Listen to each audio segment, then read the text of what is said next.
Pastor Daniel was a man of influence. At 50, he carried the calm authority of someone who seemed to know the mind of God. Every Sunday, people packed his church, women cried openly in his sermons, men nodded as he quoted scriptures that made them question their lives. From the outside, he was perfect. His wife, Esther, sat beside him every Sunday, dressed elegantly and smiling gracefully. The church called her the ideal pastor's wife, and everyone believed their marriage was perfect, but behind closed doors, it was different. In public, Daniel treated Esther like a queen. He held her hand in front of the congregation, he praised her during sermons, he whispered compliments in her ear during church programs. People whispered, "See how a man of God treats his wife." But when the doors closed, his care vanished. At home, Esther often spoke first and received half attention. She cried quietly and received silence. She asked for connection and got excuses. Daniel's heart belonged to the crowd, not his wife. Daniel traveled often. He said it was for ministry, but some trips were for pleasure. He met women who were not in the congregation, not his employees, not church members, mistresses. He justified it to himself, "I'm working hard for God. I deserve a little joy." He learned to separate his life into compartments: the pulpit life, the private life, the hidden life, and the hidden life was growing. The church was growing faster than ever. Miracles seemed to multiply. Testimonies appeared every week. People claimed financial breakthroughs, healing, and blessings in patterns so perfect it felt rehearsed, and that was because it was. Daniel had started seeking supernatural shortcuts, not through God, through rituals and secrets he was too afraid to tell anyone. The church was thriving, but built on deception. Esther noticed subtle changes in him. He returned home exhausted but restless. He prayed more in public and less at home. He smiled in church while ignoring her questions. One night, she asked quietly, "Daniel, where does all this power come from?" He snapped, "You wouldn't understand spiritual things."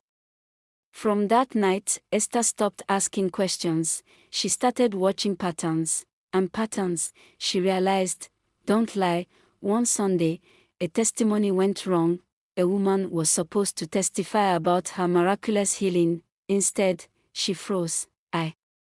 I think I was told what to say," she whispered. The congregation laughed nervously. Daniel forced a smile. Inside, panic rose. Soon after, whispers started in the church. Some testimonies sounded the same, some miracles were questioned, some members felt manipulated, but no one dared challenge the man of God openly. Daniel began losing control. He grew anxious when cameras were rolling. He avoided questions he couldn't answer. His secret trips increased. He knew exposure was coming, he just didn't know when. And the longer he tried to hide the truth, the heavier the shadow over his life grew. Daniel, standing at the pulpit, looking out at his congregation, smiling as if all is perfect, while knowing deep inside that his secrets are catching up. The audience knows a fall is coming, but not how. Not when. It started with a former assistant. She left quietly, but not without telling a few people the truth about Daniel's private life. A few brave members began asking questions. Why do testimonies sound so similar? Where does the pastor really go on trips? Daniel laughed it off publicly. Privately, his heart raced. One Sunday, a woman stood up in the middle of the testimony session. "Pastor Daniel told me to say my miracle happened, but it didn't." The crowd froze. Daniel tried to maintain composure, but the pattern was unraveling. Soon, more people began sharing the truth. Testimonies were faked.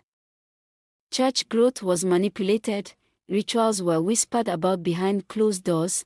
And then came the hardest blow. Esther spoke. She walked calmly to the pulpit and said, "Everything he preaches outside, he has not practiced inside our home."